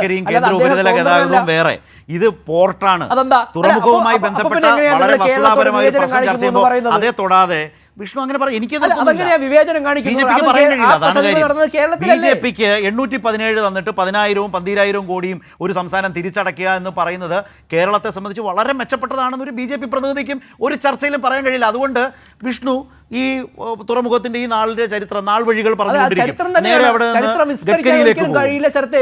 നരേന്ദ്രമോദി സർക്കാരിന്റെ നിലപാട് കൊണ്ട് തന്നെ പദ്ധതി യാഥാർത്ഥ്യമായത് അല്ലെന്ന് പറയാൻ പറ്റുമോ? ശരി, ഞാൻ എന്റെ ചോദ്യം ഒന്നും അല്ല വിഷ്ണു. ഞാൻ പറയാന്നേ, അല്ല എല്ലാ താങ്കൾക്ക് താല്പര്യമുള്ള കാര്യങ്ങൾ സംസാരിക്കുമ്പോൾ എനിക്ക് പറയേണ്ടതായിട്ടുണ്ട്. ഞാൻ എന്റെ ഭാഗം കൂടി പറയണം. വയബിലിറ്റി ഗ്യാപ് ഫണ്ടിനെ കുറിച്ചാണ് എന്റെ ചോദ്യം.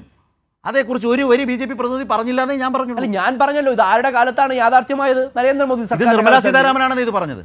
അല്ലെ, ഞങ്ങളുടെ കേന്ദ്ര സർക്കാർ വന്നതിന് ശേഷമാണ് മുഖ്യമന്ത്രിക്ക് കൊടുത്ത കത്ത്, മുഖ്യമന്ത്രിക്ക് അയച്ച മറുപടി കത്ത് ഡോക്യുമെന്റ് സ്ക്രീനിൽ കാണാം.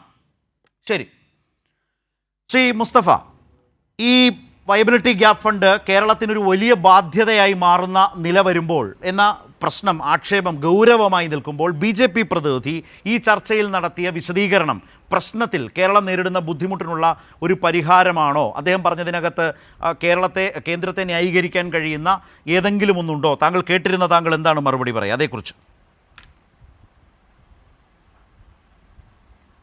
ഒന്ന്, ഇത് കേരളത്തോടുള്ള എന്തെങ്കിലും താല്പര്യം കൊണ്ട് നരേന്ദ്രമോദി സർക്കാർ മുൻകൈയെടുത്ത് നടപ്പിലാക്കിയ ഒരു പ്രൊജക്റ്റാണോ? എന്തുകൊണ്ടാണ് നരേന്ദ്രമോദി സർക്കാർ നിൽക്കക്കള്ളി ഇല്ലാതെ ഈ വിഴിഞ്ഞം പോർട്ടിന് സമ്മതം മൂടുന്നത്? അദ്ദേഹത്തിന്റെ ഒക്കച്ചങ്ങായി അദാനിക്കാണ് ഇതിന്റെ ടെൻഡർ കഴിഞ്ഞ UDF ഗവൺമെന്റിന്റെ കാലത്ത് കിട്ടിയിരിക്കുന്നത്. അല്ലാതെ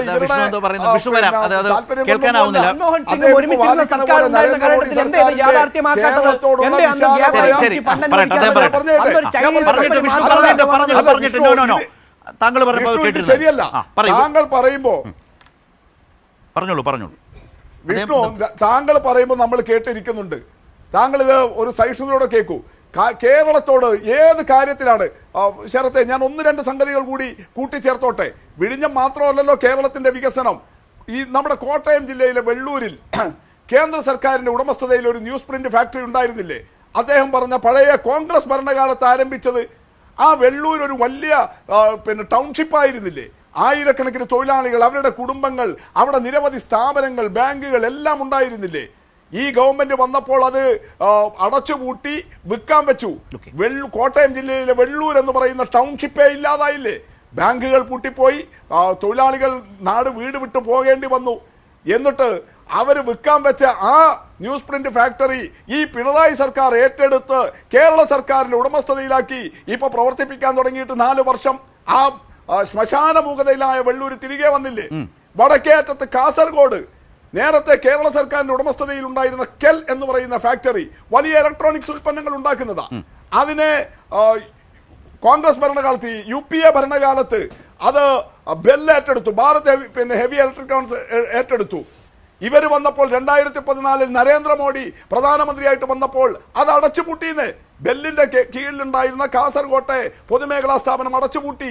തൊഴിലാളികൾക്ക് ശമ്പളം കൊടുത്തില്ല. 3-3.5 വർഷക്കാലം പിരിഞ്ഞവർക്ക് ആനുകൂല്യങ്ങൾ കിട്ടിയില്ല. ആ നാട് ഉണങ്ങിപ്പോയി. അത് വിൽക്കാൻ വെച്ചു. ഈ പിണറായി സർക്കാർ ഇടപെട്ട് അത് ഏറ്റെടുത്ത് വീണ്ടും പഴയ കെല്ലിനെ ഏൽപ്പിച്ച് ഇപ്പൊ 2 വർഷമായിട്ട് പ്രവർത്തിപ്പിക്കുന്നു. അവിടുത്തെ തൊഴിലാളികൾക്ക് ആശ്വാസമായി. നേരത്തെ വർഷങ്ങൾക്ക് മുമ്പ് പിരിഞ്ഞുപോയ തൊഴിലാളികൾക്ക് ആനുകൂല്യങ്ങൾ കൊടുക്കാൻ വേണ്ടി കഴിഞ്ഞു. ഇങ്ങനെ കേരളത്തോട് എടുക്കുന്ന ഓരോ കാര്യത്തിലും നോക്ക്. റെയിൽവേ ജനശതാബ്ദി എക്സ്പ്രസ് ചോർന്നൊലിക്കുന്നു. വന്ദേ ഭാരത് കെട്ടിവലിച്ചിട്ട് കൊണ്ടുപോകേണ്ടി വരുന്നു. ഇങ്ങനെ കേരളത്തോട് ഈ നരേന്ദ്രമോദിയുടെ ഭരണത്തിൽ നടക്കുന്ന ഓരോരോ മേഖലയിലും നിങ്ങൾ നോക്ക്. എന്നാൽ അതേ കേന്ദ്ര സർക്കാരിന്റെ നീതി ആയോഗിന്റെ കണക്കുകൾ എടുക്ക്. ആരോഗ്യ രംഗത്ത് എല്ലാ കാര്യത്തിലും നമ്മൾ ഒന്നാമത്, വിദ്യാഭ്യാസ കാര്യത്തിൽ എല്ലാ കാര്യത്തിലും കേരളം ഒന്നാമത്, നരേന്ദ്രമോദി സർക്കാർ മികവ് തന്നെയാണത്. അതിൽ സംശയമൊന്നുമില്ല. അത് രാഷ്ട്രീയമായി തർക്കത്തിന് വിധേയപ്പെടുന്നതുമല്ല. കേരളത്തിന്റെ മികവ് ദേശീയ തലം അടക്കം ചർച്ച ചെയ്യുമ്പോഴാണ് കേരളം കേരളത്തെ സാമ്പത്തികമായി കേന്ദ്ര സർക്കാർ ഈ വിധത്തിൽ അകപ്പെടുത്തുന്നത്. നമുക്ക് ചുരുക്കം മിനിറ്റുകൾക്കുള്ളിൽ ചർച്ച അവസാനിപ്പിക്കേണ്ടതുണ്ട്. അതിനു മുമ്പ് അത് 3 പേരിലേക്ക് ഞാനത് കണക്കാക്കിയാണ് വരാൻ പോകുന്നത്. നേരത്തെ ശ്രീ പൊടിപ്പാറ താങ്കൾ വിഴിഞ്ഞം കാര്യം പരാമർശിക്കാൻ വന്ന ഘട്ടത്തിൽ മറ്റ് BJP പ്രതിനിധിയിലേക്ക് വിഷ്ണുവിലേക്ക് ഞാൻ പോവുകയുണ്ടായി. വിഴിഞ്ഞവുമായി ബന്ധപ്പെട്ട് ഞാനൊന്നും പറയേണ്ടതായിട്ടില്ലല്ലോ, എല്ലാവർക്കും അറിയാം. ഇപ്പോൾ ഇതിനിടയിൽ കണ്ടൊരു പ്രതികരണം എങ്ങനെ BJP പ്രതിനിധികൾക്ക് ഇക്കാര്യങ്ങളിൽ കേരളത്തിലിരുന്ന് ഈ ചർച്ചകളിൽ ന്യായീകരിക്കാനാവുന്നു എന്ന് ആളുകൾ ചോദിക്കുന്നതും നമ്മുടെ മുമ്പിലുണ്ട്. ഞാൻ വിഷ്ണു അടക്കം കേൾക്കാൻ വേണ്ടി പറഞ്ഞതാണ്. ജനാധിപത്യപരമായ ചർച്ചയിലെ അത്തരം പ്രതികരണമായി അതിനെ കണ്ടാൽ മതി. ആളുകളുടെ പ്രതികരണങ്ങൾ എന്ന നിലയ്ക്കാണ് ഞാനത് സൂചിപ്പിച്ചത്. ശ്രീ പൊടിപ്പാറ, വിഴിഞ്ഞം ശരത്ത്, ഇന്ന് മുഖ്യമന്ത്രി വളരെ കൃത്യമായ ഒരു കാര്യം ചൂണ്ടിക്കാണിച്ചല്ലോ.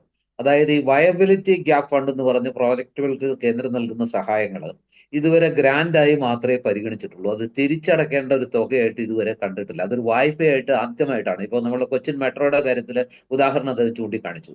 ഈ വിഴിഞ്ഞം തുറമുഖം എന്ന് പറയുന്നത് കേരളത്തിന്റെ ഒരു സ്വപ്ന പദ്ധതി എന്ന് മാത്രമല്ല, ഇന്ത്യയെ സംബന്ധിച്ചിടത്തോളം വളരെ പ്രധാനപ്പെട്ട ഒരു തുറമുഖ പദ്ധതിയാണ്. ഇത്രയും മെച്ചപ്പെട്ട മദർഷിപ്പുകൾക്ക് ഇത്ര അനായാസം കടന്നു വരാവുന്ന ഒരു തുറമുഖം ഇന്ത്യയിൽ വേറെ ഇല്ലാത്തൊരു സാഹചര്യം.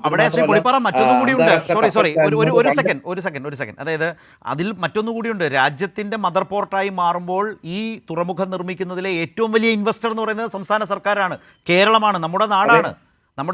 കേന്ദ്രം കൊടുക്കുന്ന ഇതേ 800 കോടിയുടെ വയബിലിറ്റി ഗ്യാപ് ഫണ്ട് ഈ പദ്ധതിക്ക് കേരളവും കൊടുക്കുന്നുണ്ട്. 4000-ൽ പരം കോടി രൂപ ചെലവഴിക്കുന്ന സംസ്ഥാനമാണ്. സർ, പറഞ്ഞോളൂ. കേരളം അത് മാത്രമല്ല, കേരളം ഏതാണ്ട് 4400 കോടി രൂപയിലധികം ഇതിന് നേരിട്ട് നിക്ഷേപിക്കുന്നുണ്ട്. അതുകൊണ്ടാണ് കേരളത്തെ ഈ പദ്ധതിയുടെ ഏറ്റവും പ്രധാനപ്പെട്ട ഇൻവെസ്റ്റർ എന്ന് വിളിച്ചത്. അതുകൊണ്ടാണ്. അതെ, മാത്രമല്ല വെറും ഇത് ഔദ്യോഗികമായിട്ട് കമ്മീഷൻ ചെയ്യുന്നതിന് മുമ്പുള്ള 4 മാസത്തിനിടയിൽ ഏതാണ്ട് 50 കോടിയിലധികം, മുഖ്യമന്ത്രി പറഞ്ഞ 70 കോടി വരെ ഉണ്ടെന്നാണ് പറയുന്നത്, GST ഇനത്തിൽ കേന്ദ്ര സർക്കാരിന് കിട്ടുകയും ചെയ്തു. ഇനി ഇത് വർഷങ്ങൾ കൊണ്ട് കേന്ദ്രത്തിന് GST ഇനത്തിൽ വലിയ തുക തീർച്ചയായിട്ടും ആ ഇനത്തിൽ കിട്ടും. കാരണം ഇന്ത്യയിൽ മറ്റൊരു തുറമുഖത്ത് എത്താത്ത രീതിയിൽ അന്താരാഷ്ട്ര കപ്പലുകൾ, ലോകത്തെ തന്നെ ഏറ്റവും വലിയ കപ്പലുകൾ, ചരക്ക് കപ്പലുകൾ എത്തിച്ചേരാൻ മാത്രമല്ല ഈ 817 കോടി VGF ആയിട്ട് കൊടുക്കുന്ന 817 കോടി GST ഇനത്തിൽ വെറും ഒരു വർഷം കൊണ്ട് തിരിച്ചു പിടിക്കാനും കഴിയും കേന്ദ്രത്തിന്. അതാണ് സാധ്യതയും. നമ്മളിനിപ്പോ അത് കൃത്യമായി തന്നെ അതിനകത്തൊക്കെ എല്ലാ കാര്യത്തിലും എന്തുകൊണ്ടാണ് ഇങ്ങനെ ഒരു സമീപനം എടുക്കുന്നത് എന്ന് എനിക്ക് മനസ്സിലാവുന്നില്ല. തൂത്തുക്കുടിയുടെ കാര്യത്തിൽ ബാധകമല്ലാത്ത കാര്യങ്ങൾ വിഴിഞ്ഞത്തിന്റെ കാര്യത്തിൽ എന്തായാലും തൂത്തുക്കുടിയേക്കാൾ പ്രാധാന്യമുള്ളൊരു തുറമുഖമാണ് വിഴിഞ്ഞം. എന്നിട്ട് പോലും തൂത്തുക്കുടിക്ക് കൊടുക്കുന്നത് തിരിച്ചടക്കേണ്ടാത്ത ഗ്രാന്റ് മാത്രം, കേരളത്തിന് VGF ആയിട്ട് തരുന്നത് ഈ പറഞ്ഞ തിരിച്ചടക്കം 10,000 കോടി രൂപ ഇതിൽ നിന്ന് ലാഭം കിട്ടുന്ന ഒരു സമയമാകുമ്പോഴേക്കും കേരളത്തിന് തിരിച്ചടക്കേണ്ടി വരുമെന്നാണ് കണക്ക്. എന്ത് ന്യായമാണ്, എന്ത് മാനദണ്ഡമാണ് ഈ കാര്യങ്ങളിലൊക്കെ കേന്ദ്രം സ്വീകരിക്കുന്നത് എന്ന് എനിക്ക് ആലോചിച്ചിട്ട് മനസ്സിലാവുന്നില്ല. ഇതൊക്കെ കാണുമ്പോൾ കേന്ദ്രം കേരളത്തോട് വിവേചനം കാണിക്കുന്നു എന്ന് പറയാതിരിക്കാൻ നമുക്ക് എങ്ങനെയാണ് കഴിയുക? മാത്രമല്ല, ഇപ്പൊ ഏറ്റവും ഒടുവിൽ ഇന്ന് മുഖ്യമന്ത്രി പറഞ്ഞ ടീകോം വിഷയത്തെ കുറിച്ച് കൂടി 2 വാചകം പറയാൻ ഞാൻ ആഗ്രഹിക്കുന്നുണ്ട്. ഈ ടീകോം വിഷയത്തിൽ നിന്ന് മുഖ്യമന്ത്രി നടത്തിയ വിശദീകരണം ഒരു പരിധി വരെ തൃപ്തികരമെങ്കിലും ഇങ്ങനെ ഒരു കൺഫ്യൂഷൻ സൃഷ്ടിച്ചതിൽ അന്ന് ആ മന്ത്രിസഭാ യോഗത്തിന്റെ തീരുമാനമായിട്ട് പുറത്തു വന്ന ആ ഒരു എന്താ പറയാ, ആ കുറിപ്പില് നഷ്ടപരിഹാരം കൊടുത്ത് ഏറ്റെടുക്കാൻ ആലോചിക്കുന്നു, അതിനുവേണ്ടി ഒരു ഹൈ ലെവൽ വിദഗ്ധ സമിതിയെ നിയോഗിക്കും. പക്ഷെ ഇന്ന് മുഖ്യമന്ത്രി പറഞ്ഞു നഷ്ടപരിഹാരം അല്ല, മറിച്ച് ഈ പറഞ്ഞ ടീകോം അവര് ഈ കാര്യത്തിൽ മുടക്കിയ 84% പണം അവർക്കും ഷെയർ അവർക്കും 16% സംസ്ഥാന സർക്കാരിനാണല്ലോ. ഈ 84% ഷെയറിന്റെ ഒരു വാല്യൂ ഒരു മാർക്കറ്റ് ഇതനുസരിച്ച് വിദഗ്ധ സമിതി പരിശോധിച്ച് അത് കൊടുത്ത് കാര്യങ്ങൾ അവസാനിപ്പിക്കുക. അത് മുഴുവൻ ന്യായീകരിക്കാൻ കഴിയുമെന്ന് എനിക്കറിയില്ല. കാരണം കരാർ വ്യവസ്ഥയിൽ കരാർ പൂർത്തീകരിക്കാത്ത ഈ പറഞ്ഞ വെറും 6 ലക്ഷം ചതുരശ്ര അടി മാത്രം കെട്ടിടം നിർമ്മിച്ച, പറഞ്ഞിടത്തോളം പോയിട്ട് അതിന്റെ 7 പോലും 10 പോലും കമ്പനികളെ കൊണ്ടുവരാത്ത ഒരു കമ്പനിക്ക് അവരുടെ ഷെയർ മുഴുവൻ തിരിച്ചു നൽകി ഇങ്ങനെ പറഞ്ഞു വിടുന്നത് എത്ര കണ്ട് അല്ല, അവിടെ ആയിരിക്കില്ലേ അഭികാമ്യമാണ്? ശ്രീ അത് ജോർജ് പൊടിപ്പാറ, നല്ലതാണോ? അവിടെ അവരുടെ ഈ അവരെടുത്തിട്ടുള്ള ഷെയറിന്റെ പ്രസന്റ് വാല്യൂ എന്ന് പറയുന്ന വാല്യുവേഷനിൽ, ഒരു ഇൻഡിപെൻഡന്റ് വാല്യുവേഷനിൽ താങ്കൾ ഈ പറഞ്ഞ പ്രശ്നങ്ങളൊക്കെ അതിൽ ഉൾപ്പെടില്ലേ? കാരണം അവർക്ക് കമ്മിറ്റ്മെന്റ് പൂർത്തീകരിക്കാൻ കഴിഞ്ഞിട്ടില്ല, അവർ തന്നെയാണ് ഇത് വിഡ്രോ ചെയ്യാൻ തീരുമാനിച്ചിരിക്കുന്നത്. പക്ഷേ ഒരു ജെന്റിൽമാൻ എഗ്രിമെന്റ് പോലെ UAE-യും കേരളവും തമ്മിലുള്ള ഏറ്റവും നല്ല ബന്ധം എന്നത് അവിടുത്തെ ഗവൺമെന്റുമായി ബന്ധപ്പെട്ട കമ്പനി ടീകോം എന്ന പ്രശ്നം. അപ്പോൾ ആ നിലയിൽ രണ്ടാമത്തെ ഏറ്റവും പ്രധാനപ്പെട്ട ഈ IT രംഗത്ത് കേരളത്തിൻ്റെ കോൺഫിഡൻസ് ആലോചിച്ച് നോക്കൂ. നമ്മളിത് തുടങ്ങുമ്പോൾ ശരിയാണ്, ആ കാലത്ത് ഇത്തരം കമ്പനികളുടെ സപ്പോർട്ട് വേണമെന്ന് വിചാരിക്കുകയാണ്. ഇന്ന് നമ്മൾ പറയുന്നത് ഒരു ജോയിന്റ് വെഞ്ചർ പോലും വേണ്ട, സ്വകാര്യ കമ്പനികൾ പോലും വേണ്ട. ഇതോടെ റിലീസാവുന്നത് 246 ഏക്കർ സർക്കാർ ഭൂമിയാണ്. ഇൻഫോ പാർക്കിൻ്റെ അടുത്ത ലെവൽ ഓഫ് എക്സ്പാൻഷനെ കുറിച്ച് ആലോചിക്കുക. അപ്പോൾ 246 ഏക്കർ പുതിയ നിക്ഷേപങ്ങൾക്ക്, പുതിയ വ്യവസായങ്ങൾക്ക്, പുതിയ IT കമ്പനികൾക്ക് ഒക്കെ വരുന്നു. ഒരാളുടെയും സഹായമില്ലാതെ സംസ്ഥാനത്തിന്, സർക്കാരുകൾക്ക് നേരിട്ട് സ്വാഗതം ചെയ്യാം. സ്വകാര്യ കമ്പനികളെ സഹകരിപ്പിക്കുന്നില്ല. ഇൻഫോ പാർക്ക് എങ്ങനെ ഡെവലപ്പ് ചെയ്തോ അതേ രീതിയിൽ തന്നെ ഈ പറഞ്ഞ 240 ഏക്കറിലും 246 ഏക്കറിലും IT പാർക്ക് വികസിപ്പിക്കും. അതിന് ഒരു സ്വകാര്യ കമ്പനിക്ക് 1 ഇഞ്ച് ഭൂമി പോലും പാട്ടത്തിന് കൊടുക്കുന്നില്ല എന്ന രീതിയിൽ മുഖ്യമന്ത്രി വിശദീകരിച്ചപ്പോൾ തന്നെ അതിനകത്ത് കുറെ കാര്യങ്ങൾ വ്യക്തമായി. പക്ഷേ എങ്കിലും ഇപ്പോഴും തീരാത്തൊരു സംശയം, ഇത്രമാത്രം കരാറിൽ വീഴ്ച വരുത്തിയ ഒരു കമ്പനിക്ക് അതിന്റെ ലൂപ്പ് ഹോളും അതുപോലെ ദുബായി ആയിട്ടും അതുപോലെ തന്നെ UAE ആയിട്ടുള്ള ബന്ധത്തിന്റെ പേരിൽ കരാറിൽ ഒരു ഇതെന്ന് പറഞ്ഞ ഒരു എഗ്രിമെന്റ് ആണല്ലോ, ഒരു വ്യവസായ അല്ലെങ്കിൽ ഒരു ബിസിനസ് എഗ്രിമെന്റ് ആണ്. ആ എഗ്രിമെന്റ് ഇത്രത്തോളം എന്താ പറയാ നിറവേറ്റാത്ത, ഇത്രത്തോളം വീഴ്ച വരുത്തിയ ഒരു കമ്പനിക്ക് ഒരു ജെന്റിൽമാൻസ് എഗ്രിമെന്റ് ക്ലെയിം ചെയ്യാൻ അവകാശം ഉണ്ടോ എന്നൊരു ചോദ്യം. അത് നമ്മുടെ നികുതി പണം എടുത്താണല്ലോ കൊടുക്കേണ്ടി വരിക. നമുക്ക് നഷ്ടപ്പെട്ടതായി ഈ 10 കൊല്ലത്തെ അല്ലെങ്കിൽ ഈ പറഞ്ഞ കാലഘട്ടത്തിൽ ഉണ്ടാകേണ്ടിയിരുന്ന ഒരു IT വികസന സാധ്യതകൾ മുഴുവൻ അട്ടിമറിച്ച ഒരു കമ്പനി ഇത്തരത്തിലുള്ള ഒരു ജെന്റിൽമാൻസ് കൺസിഡറേഷൻ അർഹിക്കുന്നുണ്ടോ എന്നുള്ള വലിയ ചോദ്യം വരുന്നുണ്ട്. എങ്കിലും ഈ റൈറ്റ്, പൊതുവിൽ അത് അംഗീകരിക്കുമ്പോഴും ആ ഒരു കൺസേൺ അല്ലെങ്കിൽ ഒരു വിമർശനം അദ്ദേഹത്തിൻ്റെ ഭാഗത്തു നിന്ന്, ഞാൻ മുസ്തഫയിലേക്ക് വരുന്ന ശ്രീ VPയിലേക്ക് വരുന്നതിന് മുമ്പ് ഞാൻ വിഷ്ണുവിനൊരു ചെറിയ സ്പേസ്, നമ്മുടെ ഈ സമയം ചർച്ച അവസാനിപ്പിക്കുന്ന ഒരു ഘട്ടത്തിൽ മുമ്പ് പറഞ്ഞതുപോലെ തുടർച്ചയായി വരുന്ന മോദി സർക്കാരുകൾ ആദ്യം എടുത്ത സമീപനമല്ല, അല്ലെങ്കിൽ ഒന്നാം പിണറായി സർക്കാരിനോട് എടുത്ത സമീപനമല്ല രണ്ടാം പിണറായി സർക്കാരിനോട് എടുക്കുന്നത്. ശ്രീ പൊടിപ്പാറ പറഞ്ഞത് മാത്രം എടുത്താൽ, അദ്ദേഹം തന്നെ പറഞ്ഞു അദ്ദേഹം ഒരു ഇടതുപക്ഷക്കാരനല്ല, പക്ഷേ സത്യം സത്യമായും വസ്തുത വസ്തുതയായും പറയണ്ടേ. എന്തു തരം രീതിയാണിത്? ഏതെടുത്താലും 5 പൈസ കേരളത്തിലേക്ക് വരരുത് എന്ന നില സ്വീകരിക്കുന്ന ഒരു കേന്ദ്ര സർക്കാരായി മോദി സർക്കാർ മാറിക്കൊണ്ടേയിരിക്കുന്നു, മാറിക്കഴിഞ്ഞിരിക്കുന്നു. ഇതെങ്ങനെ നാട്ടുകാരോട് നിങ്ങൾക്ക് വിശദീകരിക്കാനാവും? ഞാൻ ആ സർക്കാരിനെ വിട്ടു, പക്ഷേ കേരളത്തിൽ ജീവിക്കുന്ന BJPക്ക് ഇതെങ്ങനെ? ഇവിടുന്ന് ഒരു കേന്ദ്രമന്ത്രിയെ, ഒരു ലോക്സഭാംഗത്തെ തന്നു, അദ്ദേഹം കേന്ദ്ര സഹമന്ത്രിയായിരിക്കുന്നു. കേരളത്തിൽ നിന്നുള്ള ഒരാൾ കേന്ദ്രമന്ത്രിയാകുന്നു, മറ്റ് സംസ്ഥാനത്ത് നിന്നാണ് രാജ്യസഭാംഗമായി. ഇങ്ങനെയുള്ളൊരു സംസ്ഥാനത്തോട് എങ്ങനെ ഈ പറഞ്ഞ നെറികേട് അല്ലെങ്കിൽ വിവേചനം നിങ്ങൾക്ക് പറഞ്ഞു നിൽക്കാനാകും കേരളത്തിലെ BJPക്ക്? അല്ല, കേരളത്തിലെ സർക്കാരുകളോട് പ്രതികാര മനോഭാവത്തോടുകൂടിയാണ് കേന്ദ്ര സർക്കാർ പെരുമാറുന്നതെന്ന് ഒരു നരേറ്റീവ് കുറേ കാലം കൊണ്ട് കൈരളി അടക്കം ചില മാധ്യമങ്ങൾ സൃഷ്ടിച്ചു. അതിൻ്റെ ഏറ്റവും വലിയ തിരിച്ചടിയാണ് കഴിഞ്ഞ ദിവസം ഹൈക്കോടതിയിൽ നിന്നുണ്ടായത് എന്ന് കേരളത്തിലെ അരിയാഹാരം കഴിക്കുന്ന മുഴുവൻ ജനങ്ങൾക്കും അറിയാം. കേരളത്തിലൊരു വ്യവസായ സംരംഭം തുടങ്ങാൻ കഴിയാതെ ഇവിടെ ഉള്ളവരെ പോലും മറ്റ് സംസ്ഥാനങ്ങളിലേക്ക് ചവിട്ടിയോടിക്കുന്ന നയമുള്ള സർക്കാരാണ് ഈ രാജ്യത്ത്. എന്ത് വികസന പദ്ധതികൾ പാലക്കാട് വ്യവസായ കോറിഡോർ പ്രഖ്യാപിച്ചത് നരേന്ദ്രമോദി സർക്കാരല്ലേ?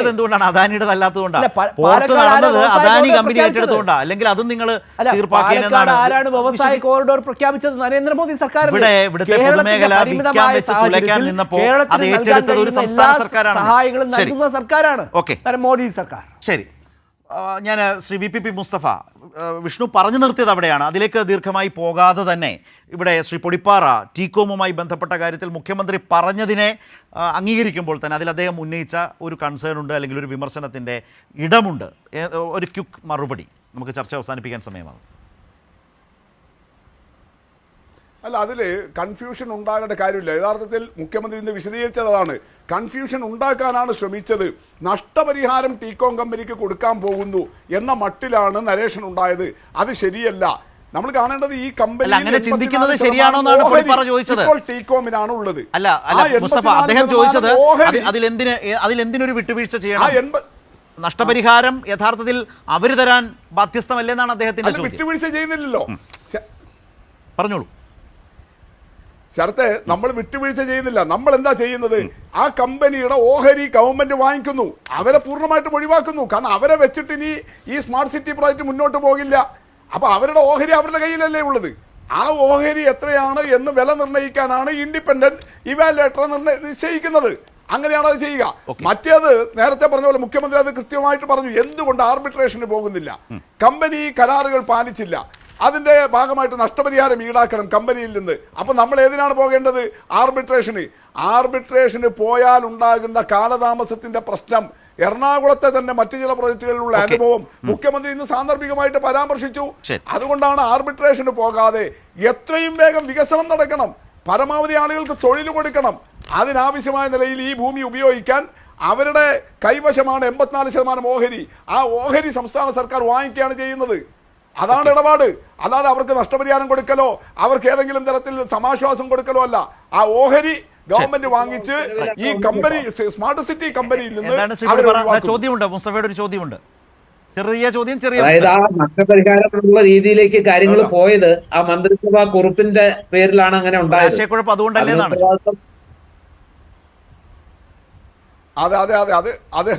അതായിരിക്കാം മുഖ്യമന്ത്രി ഇന്ന് വിശദീകരിച്ചത്. ഞാനത് ശരിയാണ്, അത് ഇതാണ് വസ്തുത. ആ ഓഹരി വാങ്ങിക്കുകയാണ് ചെയ്യുന്നത്, അല്ലാതെ നഷ്ടപരിഹാരം ആർബിട്രേഷന് പോയാലുള്ള പ്രശ്നം നിയമക്കുരുക്കിലാകും. പദ്ധതി പിന്നെയും നീണ്ടുപോകും. ഈ ചർച്ചയിൽ വളരെ സുപ്രധാനമായ 3 പ്രശ്നങ്ങളാണ് ചർച്ച ചെയ്യപ്പെട്ടത്. 3 പേർക്കും വളരെയധികം അതിൽ 2 വിഷയങ്ങൾ എന്നുള്ളത് വളരെ പ്രകടമായ രീതിയിൽ കേന്ദ്ര സർക്കാർ കേരളത്തിന് സാമ്പത്തികമായി വലിയ ബുദ്ധിമുട്ട് സൃഷ്ടിക്കുന്നു, യാതൊരു തർക്കവുമില്ലാത്ത വിധം ബോധ്യപ്പെട്ട അവസ്ഥ. അതിൻ്റെ ഓരോ ഘടകങ്ങളും മുഖ്യമന്ത്രി വിശദീകരിച്ചു. ഹൈക്കോടതിയിൽ ഉണ്ടായ സംഭവത്തിൽ നിന്നുണ്ടാകുന്ന മാധ്യമ വാർത്തകളോടടക്കം, അല്ലെങ്കിൽ ആ പശ്ചാത്തലത്തിൽ പോലും സർക്കാരിൻ്റെ ആത്മവിശ്വാസത്തെ സംബന്ധിച്ച് അടുത്ത ദിവസം അതിൻ്റെ കണക്കുകൾ കൊടുക്കുന്നതിനെ സംബന്ധിച്ച് മുഖ്യമന്ത്രി ചോദ്യങ്ങളടക്കം ചൂണ്ടിക്കാട്ടി സംസാരിച്ചു. 3ാമത്തെ കാര്യം നോക്കൂ, ടീകോം വിവാദത്തിൽ അങ്ങനെ ഒരു വലിയ നിലയിൽ കൊണ്ടുവന്ന വിവാദം അങ്ങേയറ്റം ദുർബലപ്പെട്ട് ശുഷ്കിച്ചു പോകുന്ന വിധത്തിലേക്ക് മാറുന്നു. പക്ഷേ അതിലെടുക്കേണ്ട കാര്യം IT രംഗത്ത് കേരളം എത്ര ആത്മവിശ്വാസത്തോടെ കുതിക്കുന്നു എന്നുള്ളതാണ്. സ്മാർട്ട് സിറ്റിക്ക് ടീകോം കൂടിയേ തീരൂ എന്ന ഒരു പഴയ കാലം നമ്മുടെ ഓർമ്മകളിലുണ്ട്. അവിടെ നിന്ന് ടീകോം പോകാൻ സന്നദ്ധമാകുമ്പോൾ, ആ ടീകോം പോകുമ്പോൾ തന്നെ സ്മാർട്ട് സിറ്റി പ്രോജക്റ്റ് കേരളമാകെ മുന്നോട്ട് കൊണ്ടുപോകും. അതിനൊരു ജോയിൻറ്റ് വെഞ്ചറിൻ്റെയും ആവശ്യമില്ല, സ്വകാര്യ മാനേജ്മെൻറ്റുകൾ, സ്വകാര്യ സംരംഭത്തിൻ്റെ ആവശ്യമില്ല, പിന്തുണയുടെ ആവശ്യമില്ല. സംസ്ഥാന സർക്കാരുകൾക്ക് തന്നെ ചെയ്യാൻ കഴിയുമെന്ന വലിയ ആത്മവിശ്വാസത്തിലേക്ക് കേരളം അതിൽ മാറുന്നു എന്നുള്ളതാണ്. IT രംഗത്ത് കേരളം എവിടം വരെ എത്തി, ഇൻഫോ പാർക്കും ടെക്നോ പാർക്കും ഒക്കെ നമ്മളെ ഓർമ്മിപ്പിക്കുന്നത് അതാണ്. ആ നിലയിലുള്ള കേരളത്തിൻ്റെ ആത്മവിശ്വാസം അതിൽ പ്രകടമാകുന്നു. മറ്റ് 2 വിഷയങ്ങളിലുള്ള കേന്ദ്രത്തിൻ്റെ വലിയ അവഗണന എന്നുള്ളത് വളരെ ശക്തമായി തന്നെ കേരളത്തിൻ്റെ പൊതുബോധത്തിൽ അങ്ങേയറ്റം നിൽക്കുകയും ചെയ്യുന്നു. ഈ വിഷയങ്ങളാണ് ന്യൂസ് ആൻഡ് വ്യൂസ് ചർച്ച ചെയ്തത്.